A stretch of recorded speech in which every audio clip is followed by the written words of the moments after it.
Good morning, everyone, and welcome to the Freedom to Learn Festival. This morning, we have got a panel of educators under the umbrella of diverse educators. And the key question we are going to be thinking about is why do we need to ensure that schools are inclusive and create a sense of belonging for all? So just the context of why we're here, we had an event back in January in Slough, and Sophie Christophe, the CEO of Phoenix Education, came along, and there's been a number of conversations since then with the different grassroots communities who are doing some brilliant work in really empowering and enabling schools to do a better job when it comes to looking after staff from diverse backgrounds, but also children from diverse backgrounds too. So I'm going to hand over to introductions from each of our grassroots communities so we know who's here and who they're representing. And then we're going to ask them a series of questions. So, Penny, can you please introduce yourself first? Hi there. So I'm Bennie Rabiger, and I'm one of the co-founders of the BAMED network, and possibly we'll have another one of our founders joining us shortly. So we've been asked a series of questions, and so I thought I'd just go through those and answer them.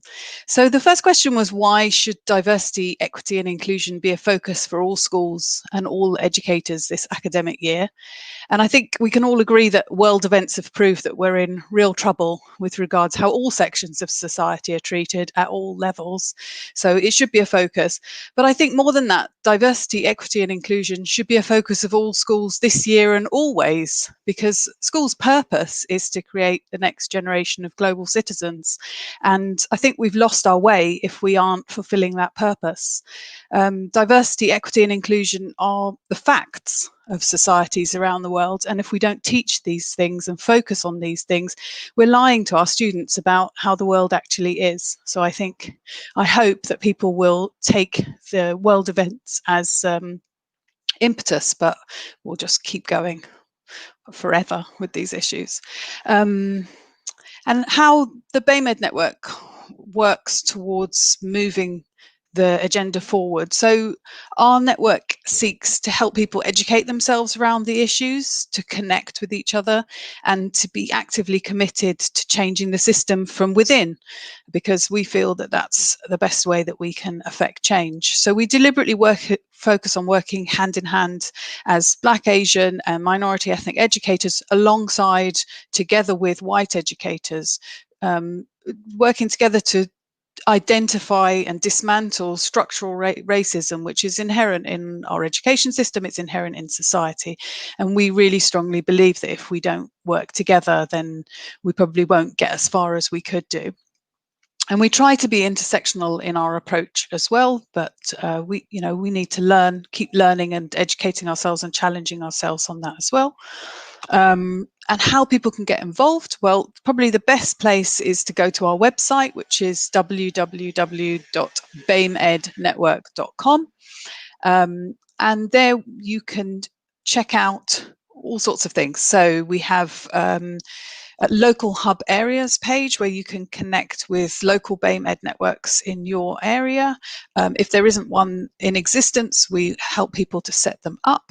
We have a resources section with books, articles, podcasts, videos, and other ways that we can educate ourselves. In normal times, we put on events, and this coming year, we're going to be putting on a monthly panel session discussing all of the different stages towards creating an anti-racist school. And we also have a newsletter which you can subscribe to, which will ping into your inbox once a month with all sorts of goodies, job opportunities, articles, ideas, and ways to connect. So that's about it. Brilliant. Thank you, Penny. And Alana's here. So Alana, can I welcome you to the panel and just ask you, I know you probably didn't hear everything Penny said there, but tell our listeners a little bit about the journey BAMED has been on and perhaps what the future holds for BAMED as well. Thank you and welcome.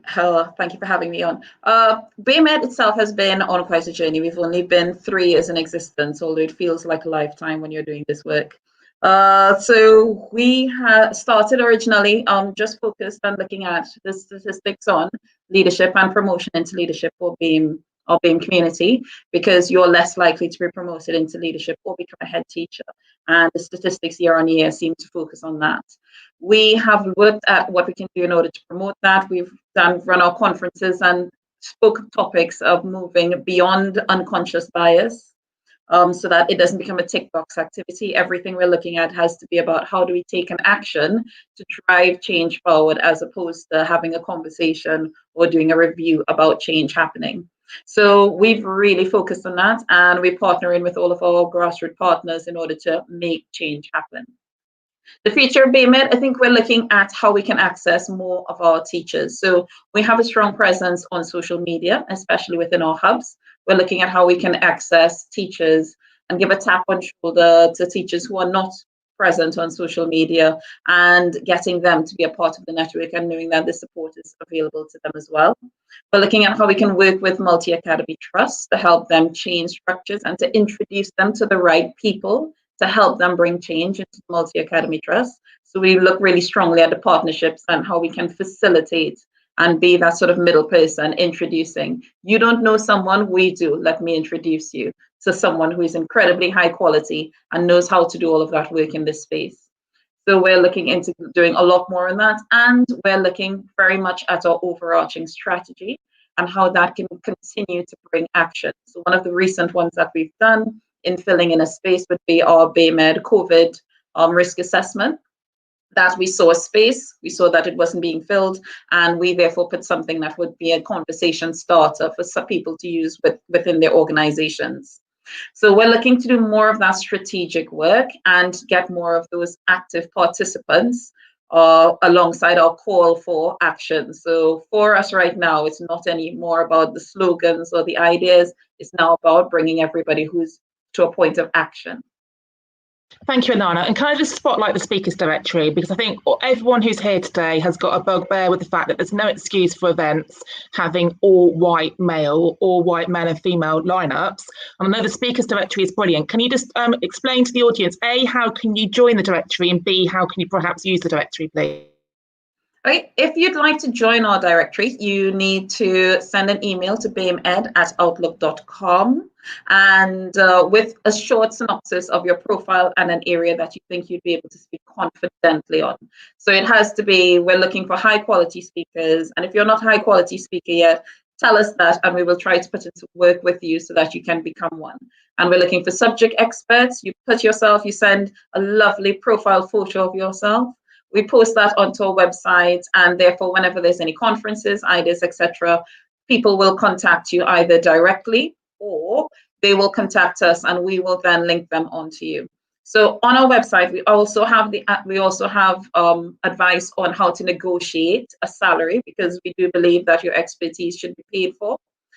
So we do have advice on how you can negotiate, and if you need additional support to prepare yourself for your first ever speaking gig, then please do let us know. We'll provide that support. If you're an experienced speaker and you're just looking to get more exposure, then please do send in your profile to our website, and then we will load you on and we'll make sure that we help to promote yourself and your business as well.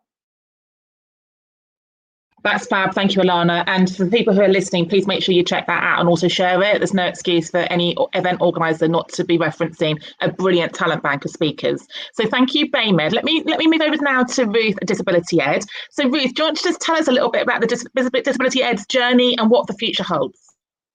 Yeah, our journey is a very slow burn. We were actually at the first Diverse Educators event. However, probably because we've got disabilities, it's a little bit slower. But this year, especially going into 2020, we've got a very energetic development group, and we're really looking to sort of take our place and stand up for all disabled educators. I think you know, we get quite a lot of ableism around disability, in that, you know, those physical disabilities that people have, they're very seen, but anything that's invisible, you know, is very challenging for educators in the workplace. And I think we talk about SEND students, but actually they are just young people with disabilities. They are protected under the Equality Act, and yet often they don't always get their needs met. And I think particularly during COVID, we've got two central issues that Disability Ed are looking at. Firstly, all of those young people for whom actually they've experienced long-term absences due to disabilities in the past, and yet for a long time people have seen them as forgotten people, and it's been very, very down to individual schools and individual people to make sure those people are educated. And so in terms of what's happened, we can now see that in reality, it's actually very easy to create resources and learning for young people who can't always get into school. And we will really be working to champion all of those young people so that, you know, beyond COVID, the COVID years, there are still excellent resources and support for people who are not in school.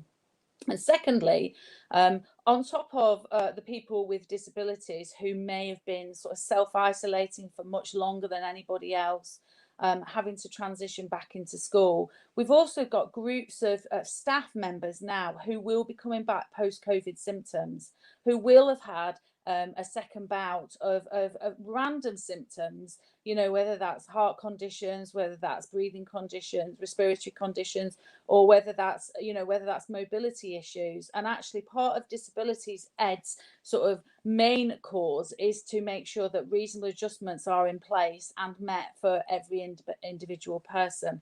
So for us, you know, as a team, we've already started to look at, for each, you know, each need there is, sets of resources so that school leaders, which disability ed is very much for, yes, we're representing disabled educators, yes, we're amplifying their voices and putting in support, but school leaders need disability ed. They need our expertise in reasonable adjustment and actually supporting staff, and not seeing, you know, seeing disability as, you know, a problem to be resolved. I think there's a statistic that my colleague Laura McConnell posted, that if you've got a PhD and you're disabled, you are less likely to get a job than if you have no qualifications at all. And I think in 2020, that is a sad state of affairs. And we really have got to ensure that, you know, disabled educators can not only sort of be educators, but they can be out educators, that they can identify their disability and not be seen as problematic. I think there was another survey that was done that said, you know, when leaders sometimes think of disability, the first thing that they think about is their fire plan and will the person be able to get out of the building.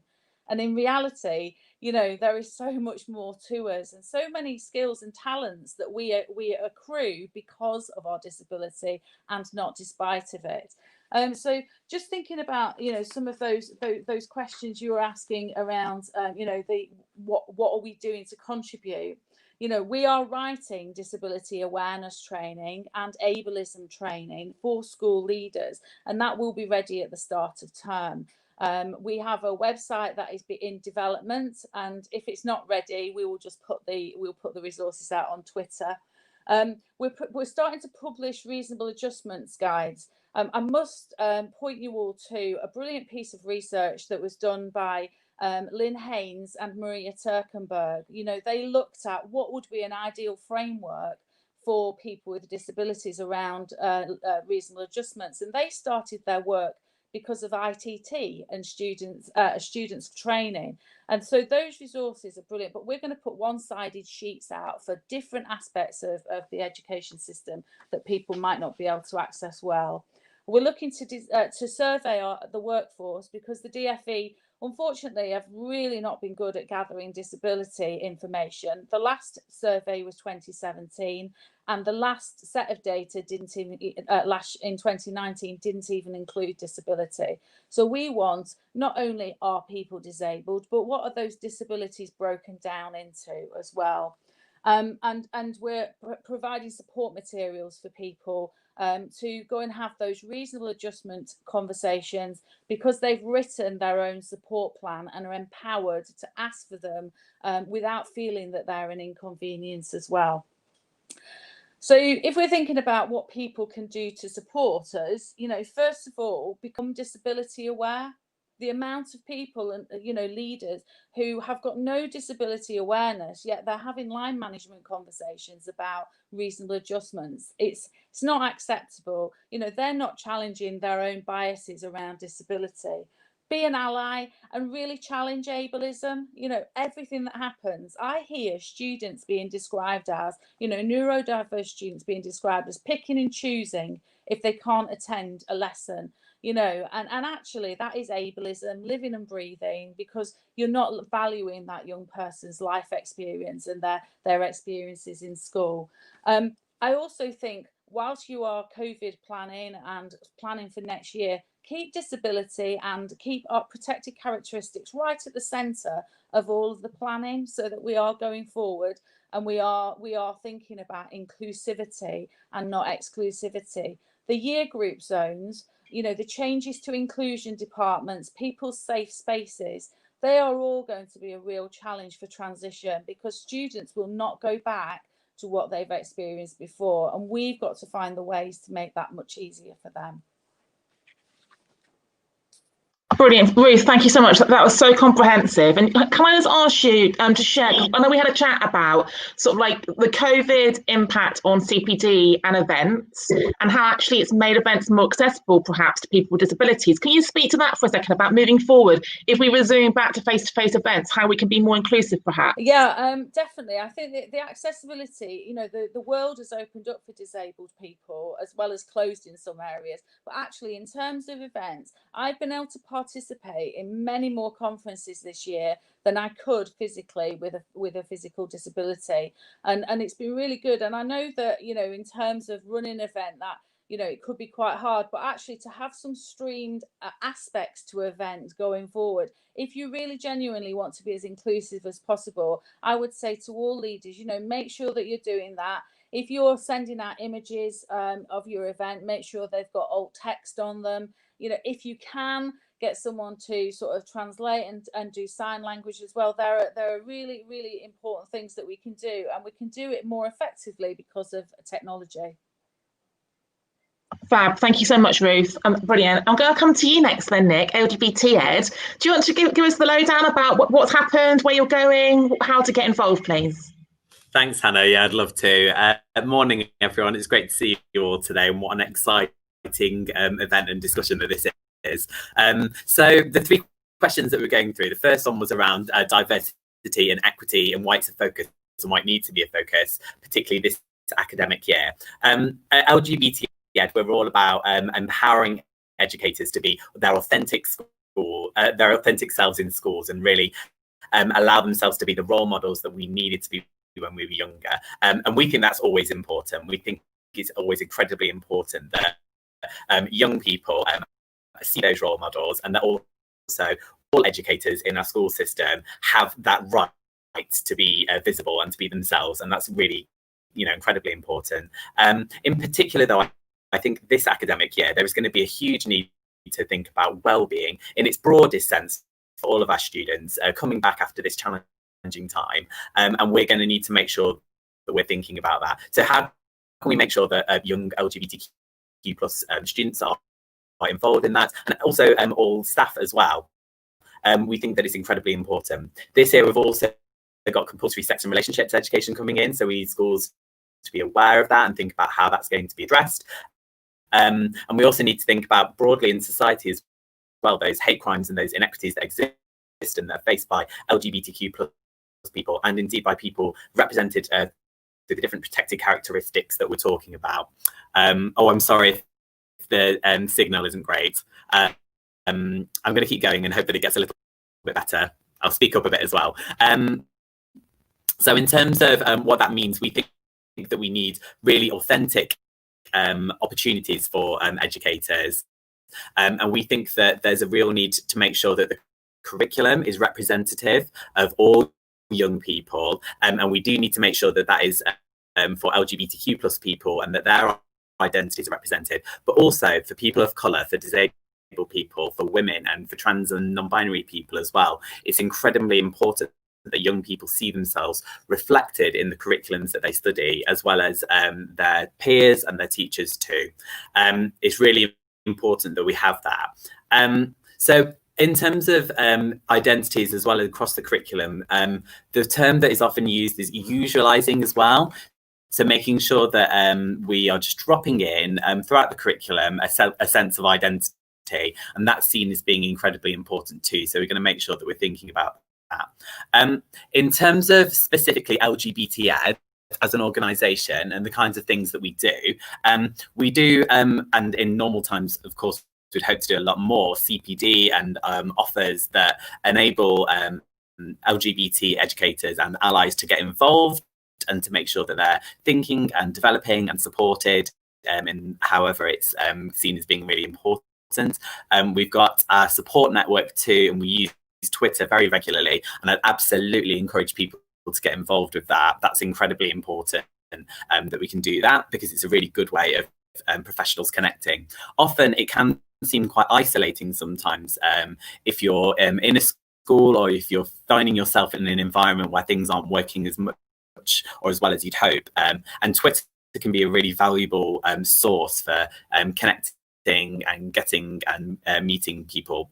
But there's other things too. We've got our first education book coming out next year in 2021. It's called Big Gay Adventures in Education, and we're very excited about sharing that, and we think that it's going to be really key too. And then we're also introducing a master's qualification in LGBT plus school leadership too from November, which is in conjunction with the University of Buckingham, and we think that those kind of things are going to be really important too. So we would just say, in terms of really getting involved, do get involved, because it's incredibly helpful, incredibly valuable. If you don't already, please follow us on Twitter at LGBTEdUK, because then you can see about everything that's being done, and you can get involved with the conversations and the discussions that are happening. I moderate LGBT Ed chat on Thursday evenings, which happen at 7 p.m. during term time, and they're weekly, and hopefully a really valuable opportunity for educators to get involved and discuss issues that are happening that are pertinent to them, and also across the education system as well. Thinking about students and staff too, and it's important that we do both. It's incredibly valuable. We've got a mailing list as well, and we do encourage people to join that too, so that you can really stay in touch and make sure you're aware of everything that's happening. We've got a blog that we're always keen to have contributors towards, and if you do have any questions or you want to find out more about how you can get involved, our email, I've got it here, I'm going to read it, is inquiries@lgbted.uk. So I absolutely really encourage everyone to get involved. The support that is out there is absolutely amazing, and you see so much solidarity and amazing networking being done by professionals across many different schools, and it's absolutely fantastic to have that. I would just encourage everyone to see how much they can get involved, and thank you very much. And I know there's been a few technical difficulties, but I hope you've heard at least some of what I've had to say there. Thank you very much. I was going to say thank you, Nick, for joining us from your holiday in Scotland. True commitment to the cause. And you were perfectly clear until you started talking, but we did see you and hear most of it. So thank you so much for just carrying on. I'm sure people will be able to get 99% of what you said. So thank you. Ruth, I'm going to swing back to you for a second, because I know we lost Christala this morning, who was going to speak about Women Ed. Do you mind, as one of our England leads for Women Ed, just speaking to Women Ed before I go on to Bennie to talk about Diverse Ed, please? Yeah. So Women Ed is probably the oldest of the eds in terms of and Hannah up there was one of the pivotal people in the movement at the start. It's 5 years old now, and what has happened with Women Ed is that it's become global, and actually it was felt that to strategically sort of keep England together, and then the United Kingdom, that we actually break down into our individual countries as well. So Women Ed has been long trying to support women to break through the glass ceiling and concrete ceiling for our BayMed colleagues. And actually this year's pledge is all about increasing representation in leadership, particularly around Black and Asian and minority ethnic groups who aren't represented at all. And I think that image of representation, it is so important. Whoever you are, if you're not represented, or you're not feeling that there's an ear at the table to put forward your point of view, it is so demoralizing, because you can always be seen as an outsider and not an insider. So Women Ed is sort of moving forward, and England had their first launch event, which was absolutely fantastic, in that it was all new voices, not some of us people who've been doing the rounds. It was new people talking about their current experiences in school, and one of the things, the powerful things was, those support networks, how important, and how supportive they are to grow people and to build confidence. And we had speakers who had never spoken before, and they were so brave. So, you know, in terms of girls in school, there is still that element of, you know, sort of perpetuating gender stereotypes. If I walk into an assembly, I often, and it's about leadership, we see sportsmen often being promoted. We sometimes, when we're talking about characteristics, we're talking about characteristics and attributes of leaders who do not fit into that mold. And Women Ed really is there to continue that challenge.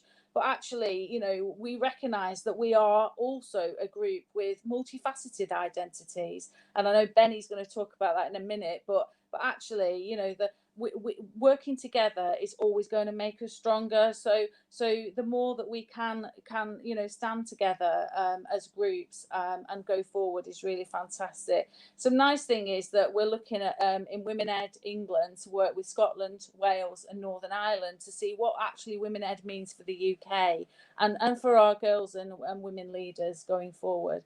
So in terms of what's happening, lots of events. I know the regional leads are really sort of, you know, a bit in hiatus, but there've been some lovely launch presentations via technology, and we're carrying on sort of fighting the good fight. And there's a global unconference in October if people are interested in going to see that. Brilliant, thank you, Ruth. And the second book's out in the spring, is it? I think December actually. I think well, it's going to be ready in December, but the launch I think will be after that. Brilliant. Thank you for speaking twice today. Really appreciate it. I think it also shows the intersectionality of the fact that we have our feet in multiple camps. So thank you. There you go. Which leads us beautifully on to Bennie. I'm conscious I had to introduce myself. So for those who don't know who I am, I'm Hannah Wilson and I am the co-founder of Women Ed, but I'm also the co-founder of Diverse Ed. But my colleague Bennie is here today and she's going to speak to that. So Bennie, do you want to now please join us and tell us what you think about the situation? Absolutely. So Hannah and I had many conversations when she was part of the Women Ed movement at the beginning. And one of the things we talked about was the fact that it was great that there were so many organizations at grassroots level talking about identity and representation. And I was really conscious as somebody who had been involved in Women Ed very early on, that it wasn't just my gender that was the something that kind of needed amplification. It wasn't just my race, but my sexuality, my disability status. And one of the things we talked about was this need for a space for intersectionality. And intersectionality is a word that's really misunderstood. And it's often criticized as being something that is almost like a top trumps of identities, that, you know, if you are Black, gay, disabled, and a woman, perhaps that you are perhaps looking for more than somebody who is just a woman or just gay. And I think that terminology can be really unhelpful. But we realized very quickly that there was need for a space to talk about the crossovers and to make sure that there were role models for those kind of crossover identities. And that's how Diverse Ed came about. There were conferences that Hannah hosted, and the speakers at those events were fantastic at talking to and about those spaces in which, you know, multiple identities had kind of space to discuss who they were and why that mattered in schools. And talking about why that matters, it matters on a twofold level. So on one hand, it's a personnel level. So you have members of staff who, you know, will fall under the Equalities Act, the protected characteristics, in several different ways. And they perhaps do need careful consideration in classrooms, in the spaces, in representation in the curriculum. And certainly you can't just lump people into one category. You've got to be aware of them as an individual. And that's where Diverse Ed really kind of sits, talking about the individual with all of its facets. So yes, we talked about the idea that we needed to be represented, but that the freedom to be all of your identities and to present yourself truthfully to your colleagues and your students was particularly important. And on the second level, for our students and the curriculum that they study, we aren't just sort of, you know, one identity to them either. That yes, we are teacher, and yes, we might be Asian, or yes, we might be a female, but we might also be gay, we might also be disabled, and that people don't come as these two-dimensional characters who power down at the end of the night and then power back up in the morning. We have these lives that are rich and full of experience that we can share, and the ability and the freedom to share that was particularly important in diverse ed. And in terms of the curriculum, something that I'm particularly interested in, you know, I've always said it's not about trying to cram in as much representation as possible, but to make it a fair representation of the world that we live in, so that the work for equity is amplified. You know, it's not about someone being better than someone else, or, you know, the more gay you are, the more disabled you are, the more brown you are, the better. It's really about how, you know, what does the world look like in all of its glory? And sometimes it looks like several identities living in a particular shell. And I think that's becoming even more important now. And, you know, as Penny quite rightly said, we've got this what Edward Said calls appalling tribalism. And I think in times of strife, when we've got environmental issues, when we've got economic issues, those things are really exacerbated. So there's never been a better time to really think about the role of the fully rounded educator, the person who understands the lenses through which children see their world, and to be able to kind of give those lenses enough relevance and significance in the classroom is a job for all of us. And it's a job for social cohesion. It's a job for harmonious communities. It's a job of anti-racists, and it's a job for campaigners for all of the protected characteristics. So that's who diverse ed is, I suppose, as a movement. And really, in terms of what we're doing, Hannah, I know that you're launching the diverse ed website fairly soon, and we've been working on that. And the conversations around the intersectionality of all of the groups that are represented at grassroots level is a conversation that's going to continue over the next few years, and hopefully really serve as a hub for everybody to have that amplified voice. And the diverse ed website will be a resource for all of the the protected characteristics, so that you can, if you are you know, crossing characteristics, or if you've got one particular characteristics that was relevant to you, you've got a one-stop shop to be able to find them. And it will amplify and highlight the voices of the other grassroots movements as well. So it will be a really useful resource for the community, whether you have those protected characteristics or not. I think for us, it's very much about education, so that you can be an effective ally, and you know what allyship really means. And I know, Hannah, you've done a lot of work around that. So it's a very exciting time. And I'm really glad to be here today to share our ideas on equality and diversity and equity, and looking forward to hearing what everyone else says. Thank you, Bennie. Very comprehensive history and context there. And I think we're all very aware of the fact that a lot of education books are written by people from a particular gender and a particular race.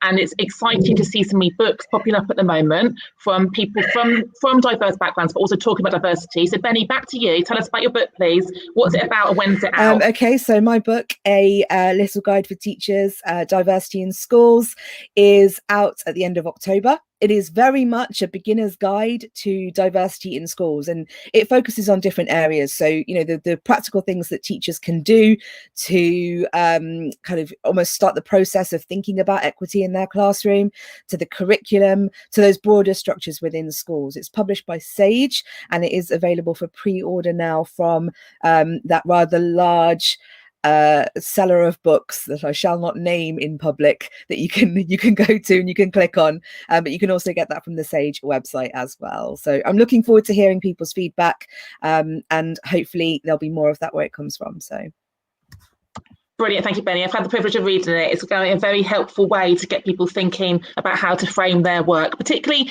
we have to be really aware of the fact that everyone starts this journey at a different point. They come from a different experience, different awareness, and different level of understanding. And there's people sat here who've been doing this work for 5 years and beyond, and there's people who are starting this work in September. So we meet you where you are, and we walk that journey with you. Read the Diverse Educators website. It is dropping on 1st of September, and the idea is it is just a cohesive, coherent space to signpost out.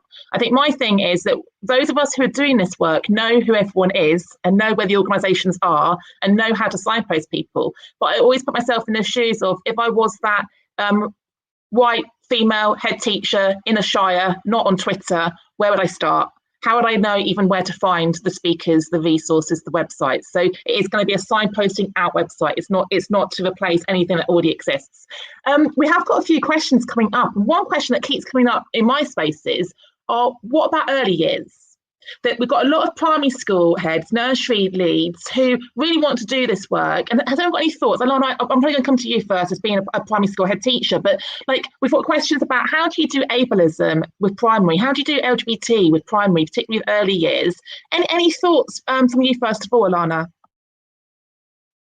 I think it has, well, with primary curriculum, you need to start there. So wherever possible, you start to insert lots of books that will bring about a conversation about ableism, because children notice, and primary age children notice, and bless them, they have the honesty that they will ask. And when they ask, I think teachers have to be well prepared. So the sort of training that Ruth is offering on ableism, that would be really important to have. Having read widely on diversity, that would be important to have, because it will help you to guide that conversation that those children will have. Then putting things into places where they will be able to access them. So now there are dolls that are in wheelchairs.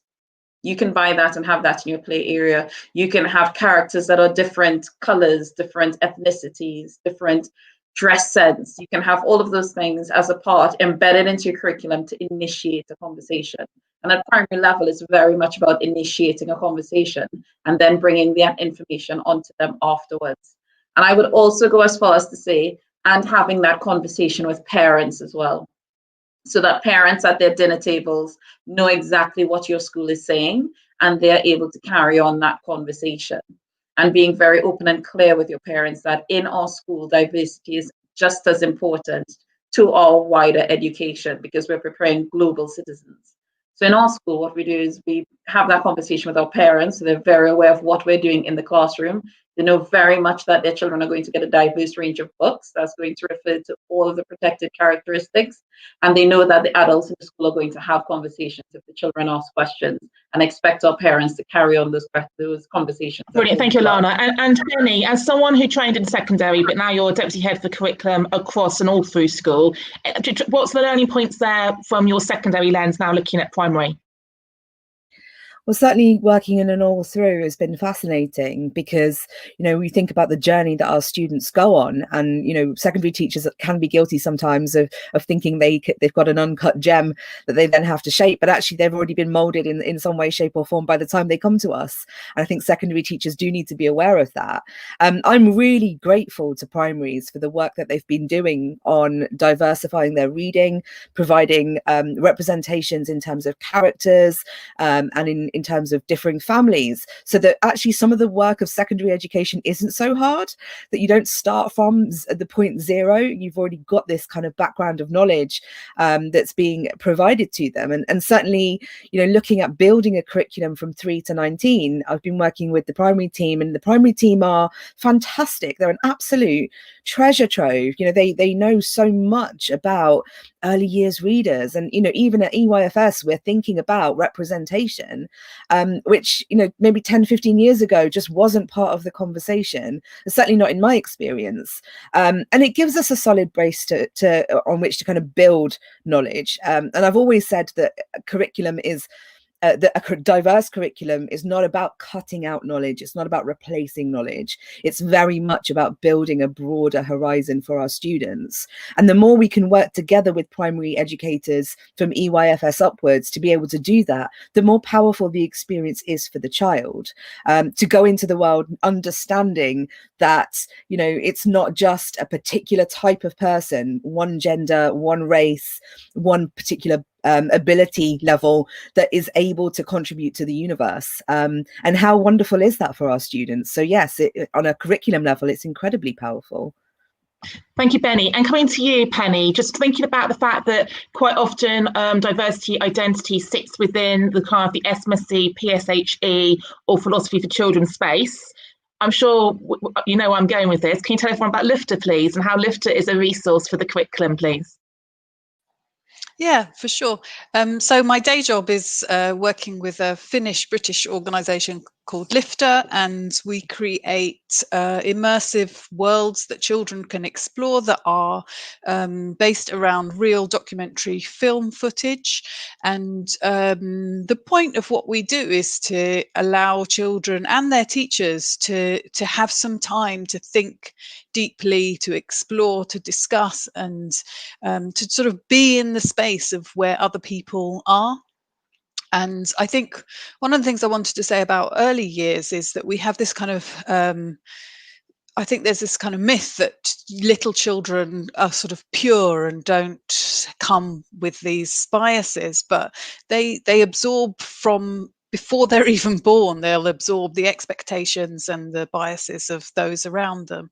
So I think the work that LIFTA's doing is making sure that there is a space in schools for honest discussion. And for example, one of our story worlds is set in the Finnish opera, and they get to meet a male ballet dancer who talks quite clearly about his struggle coming to terms with his masculinity and being a ballet dancer when really he wanted to be a ice hockey player, and he's quite muscly and quite sort of male in a heterosexual stereotypical way.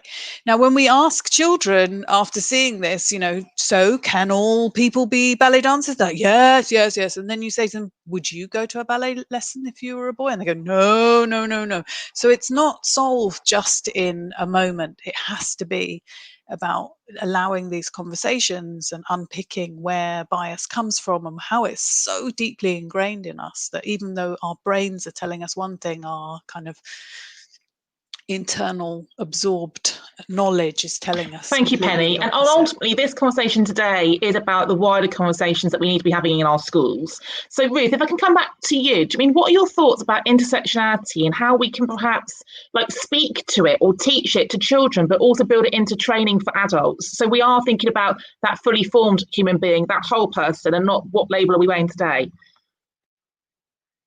Absolutely. I think it's understanding that every time you approach any issue, whether it's talking about a student's special needs or whether it's holding an assembly, you are role modeling intersectionality.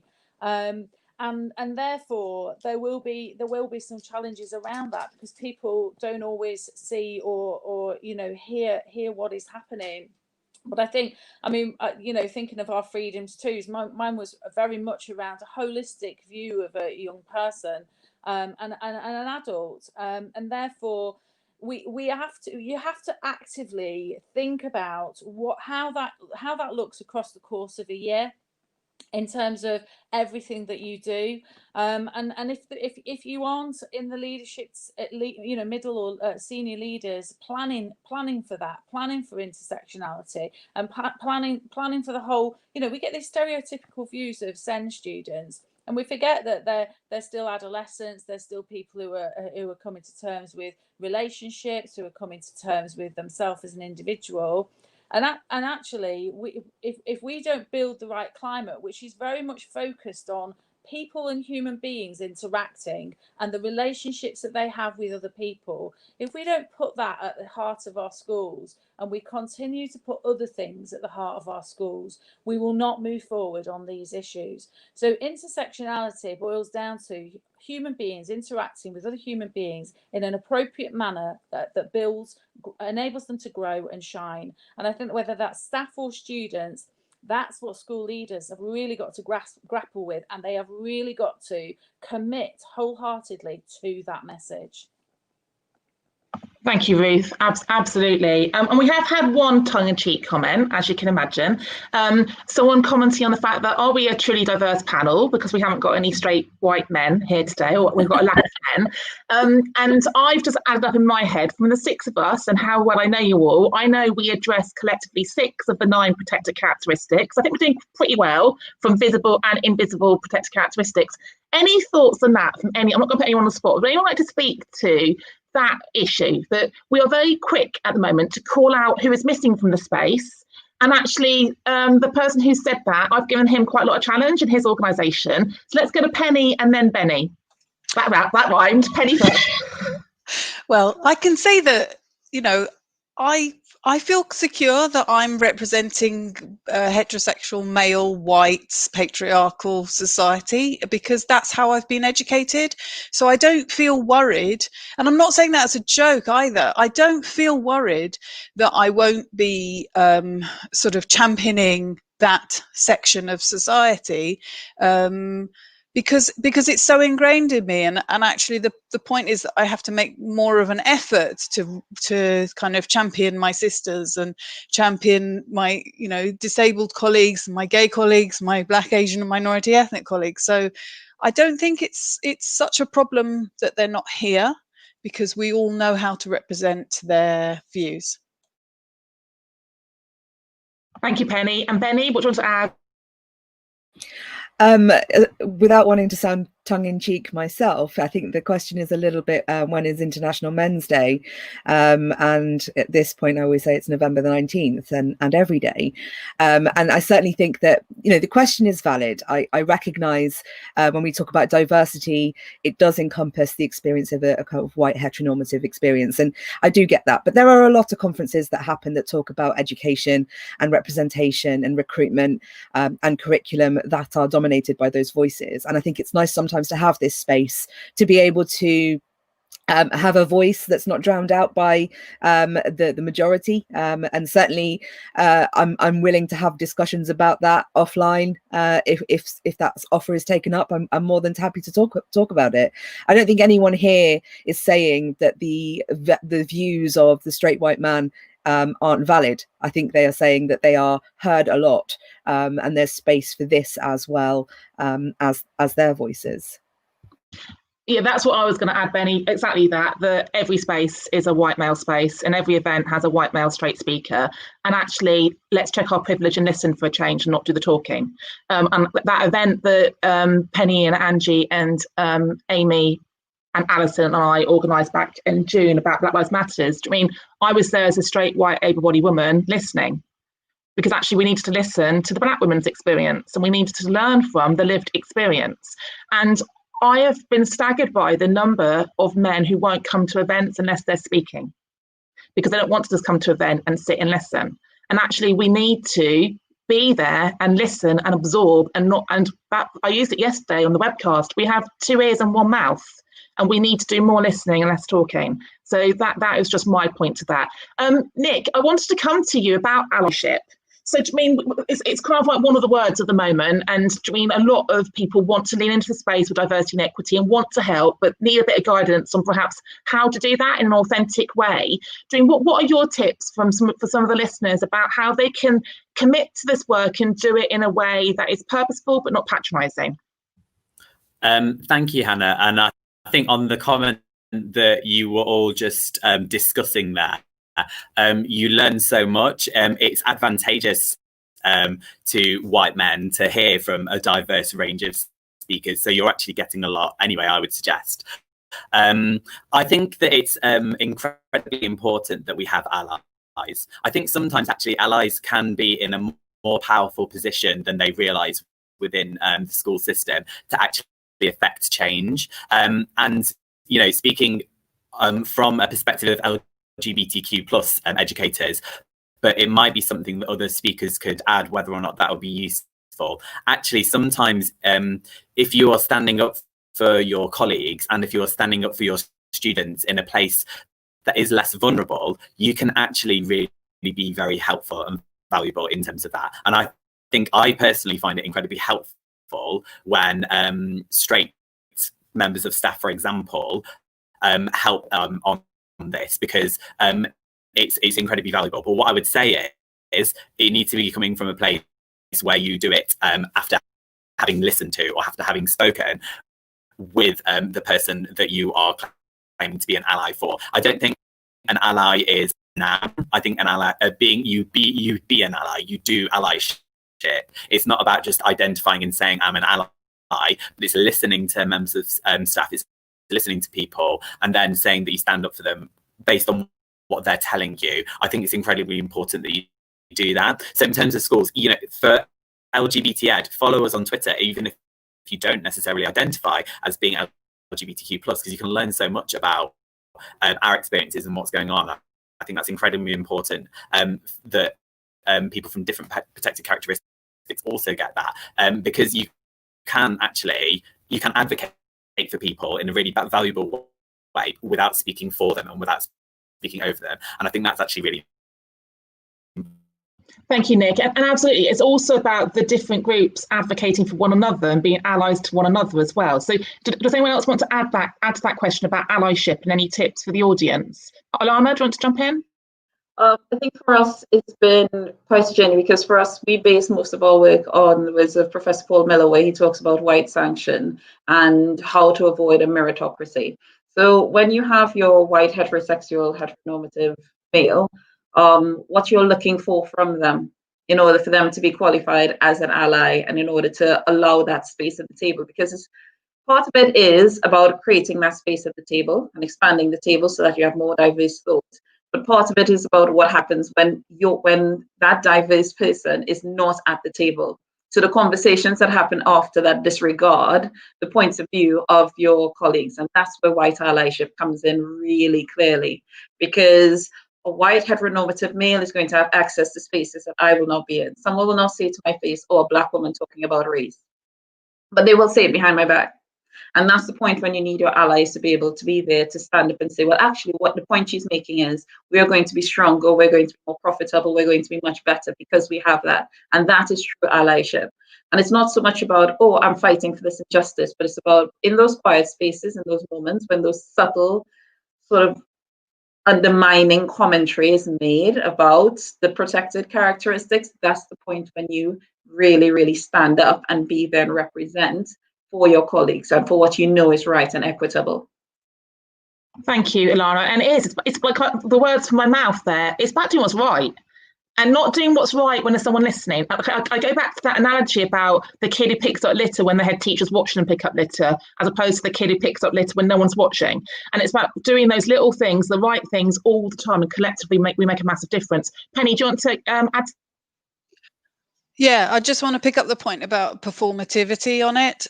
So often allyship happens through very quiet, very sort of pointed ways. So you can be an ally through supporting somebody with their application. Nobody needs to know about that. You can be an ally through donating money to a cause, or through, you know, supporting somebody get through their studies, or whatever it is. You know, allyship you should be looking for it, and you should be using a piece of your privilege that you have.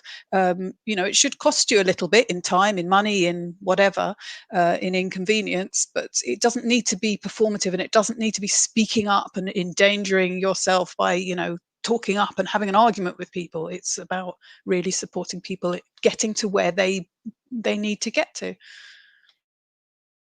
Thank you, Penny. And one of the questions, I'm going to ask you another question, Benny, because we're running out of time, but a question that's come up from the chat as well is like, how collaboratively do we all work together? And how are we collectively trying to shape the agenda? So Benny, I just wondered whether you could just speak about the diversity roundtable we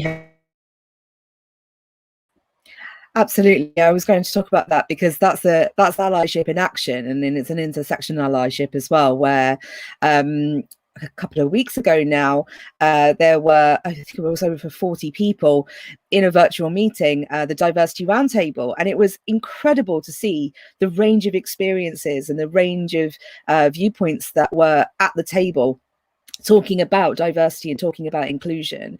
And one of the things that came up really clearly was this kind of renewed need for that collective movement. There are at the moment things happening at government level in withdrawing of funding for coaching programs, from a shift away to looking at representation in the teaching force, for example, that really do need addressing and really do need a collective effort. So that Diversity Roundtable was incredibly important in bringing together educators who represent a range of educational establishments, and some of those establishments do not necessarily fit into the kind of grassroots protected characteristics movements. They are main scale educational establishments who are coming to the table to say, we strongly believe that your work is important, and in that we're not just talking about allyship for each other, we're talking about allyship for our students, because their life chances, their pipelines into careers are at risk. And certainly when we've got this kind of global pandemic